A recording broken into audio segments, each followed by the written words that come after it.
Papa, merci, Penza, merci de ce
Ma mère chef Motenabino. Merci. Awa toye kotala bino na cadre ya fondation na biso boyebi yango la fondation Iber Mamba. Ezali mbala ya liboso te tosala ba action ya lolenge oyo soki bato balandaka baetando ike bakomona ba action oyo esi tosala bipai na bipai mpona kozala mokuse spécialement lokola toza na camp Kabila awa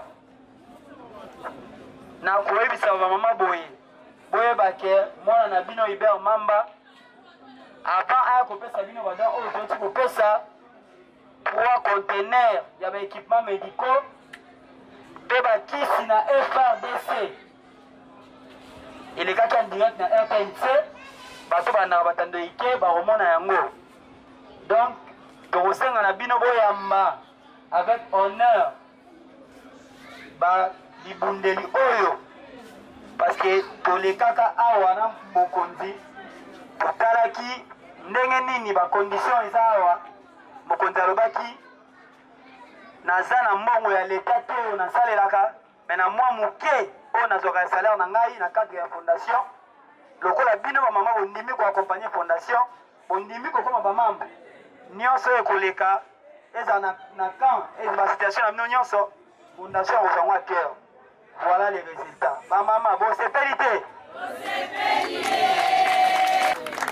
Mais ça qui bino ko la prudence. Même temps au président Koloba. Makambo nyonso ya loba kasala nini? Et là, c'est une surprise à part eux. Bokanga maloba na bien. Ce qui est ici, bino, à quoi vous savez, le Songolo, à quoi vous savez l'amour. Président, où est là? Président. Maman chef Mbote. Mbote. Kapana ngaka Mbote. Mbote. Vraiment, na sepeli, kokutana suna bino. Oui, ça troisième fois kokutana. Dans la leader crédible, l'homme des paroles. Quand je donne la parole, je fais tout ce qu'il faut qu'on a réalisé en haut. Merci beaucoup. Alors, est-ce que Maman Annie Yaka,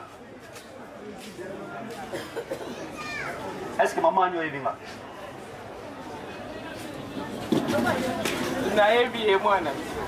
Voilà, pourquoi on a béni Maman Annie? Maman Annie est infirmière à l'hôpital Nabiso, il y a centre hospitalier de référence Kabila. Maman Annie Tokutana l'année passée. Naaki awa pour visiter l'hôpital Nabiso, Maman Annie là, c'est l'anga tour de l'hôpital. Vous savez pas? Voilà, aïe bagui.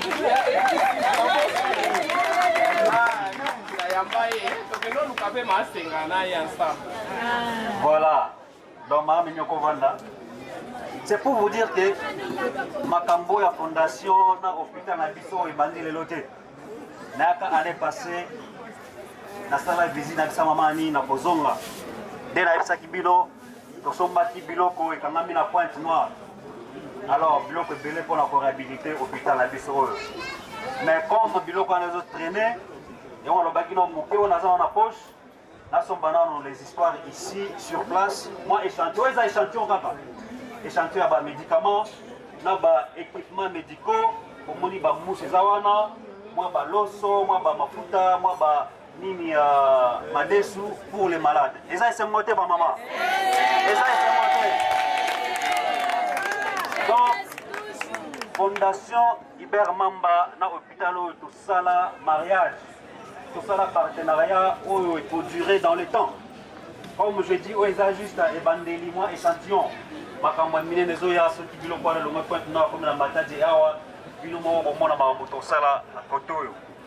Alors, na posenga na bakambi à hôpital na biso, ba ça la biloko comme les bons pères de famille. Ba biloko tout fait si temps et à côté que la maman et ça lit ba médicaments na ba produits pharmaceutiques oyo boko pesa na ba basi na biso ba soldat bana biso ba soldat ba moko à titre gracieux.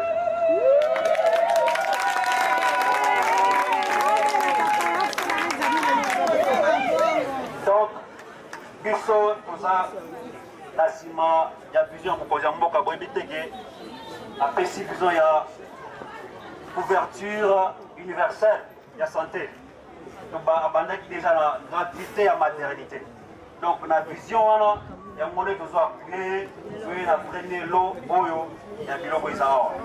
Alors, pour ça, la confiance, nous allons réhabiliter tout cet hôpital, nous allons équiper l'hôpital, surtout la maternité. Surtout la maternité, maman Annie Aebi, makamuna kometaki balida kusimana eza na réseau ya tozobongisa moi ça c'est notre problème maman. Voilà ngai nazali moninga ya basoldat moninga ya bapolicier na basoldat puisque soki biso tovanda ya kimia eza mpona bandeko na biso basoldat babatela na biso. C'est pour cela moi j'ai beaucoup de considération, je donne beaucoup de valeur na bapolicier na biso pe na basoldat na biso. À chaque fois que j'ai l'occasion, il y a pour soutenir les policiers, pour soutenir les soldats, dans la sans hésitation. Pour nous donner un exemple, on a qui est passé dans la première zone de défense, Biloko Topesa, toujours dans le domaine médical, pour l'armée de Bisso. ngai nakozala toujours à vos côtés pour vous soutenir na makambo nyonso toza nango. Alors bamama nayebisaki ma formation mpona basavon, il faut poser la liste wana po biloko wana ezobanda très bientôt. Vraiment merci beaucoup. Toza awa mpona makambo ya campagne électorale te boyebi ke mwana na bino aza numéro 136 mpona awa boamba bobosana yango te.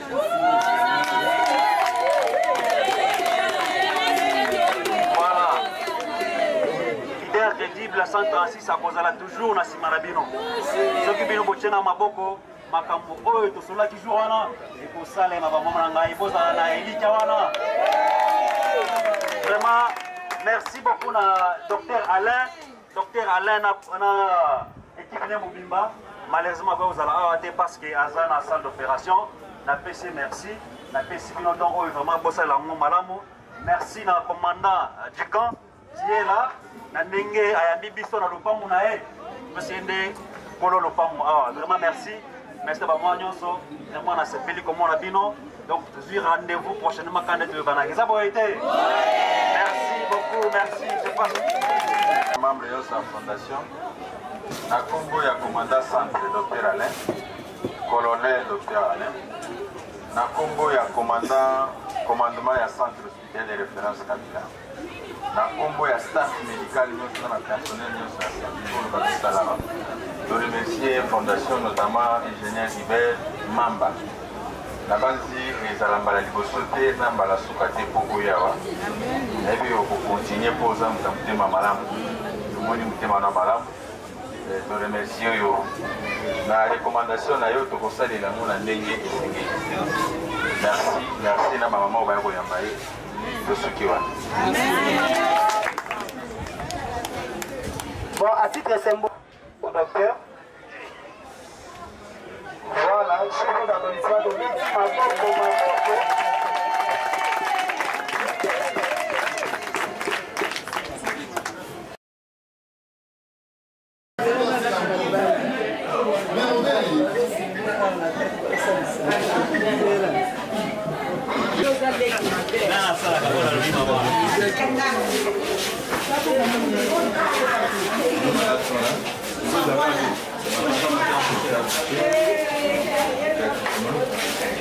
donc vraiment la maternité est effective. Donc je pense que vivre ça de mes propres yeux. C'est des mamans.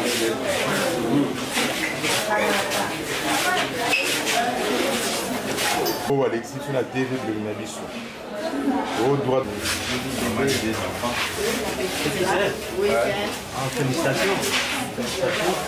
Donc, Mamboui.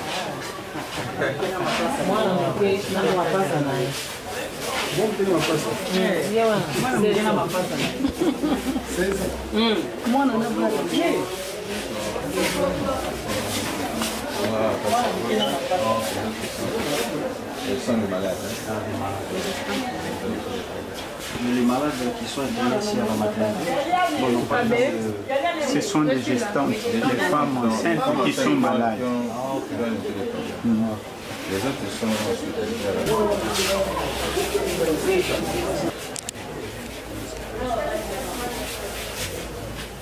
Maman, papa est au là. Papa l'hiver, hein?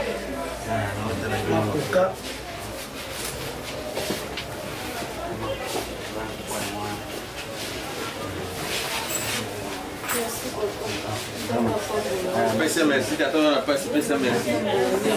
Il y a une samba pambola à Keliboso. Vous avez vraiment monaï à pambola ya baxela les amis. Merci. Vraiment, je vous remercie vraiment pour la visite.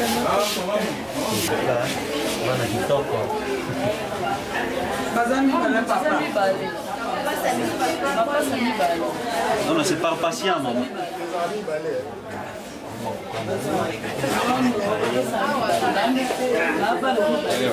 Je suis gardée. Elle est derrière.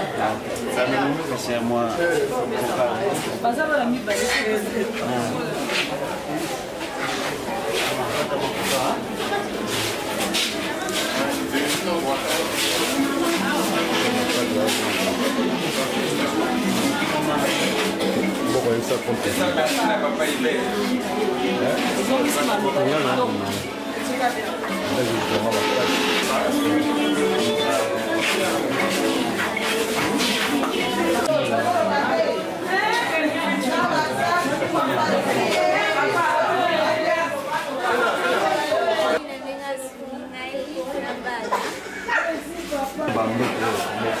Les choses vont arriver, même les kits, on a fait ce kit G. Donc on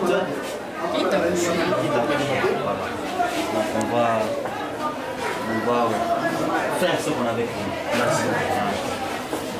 Merci.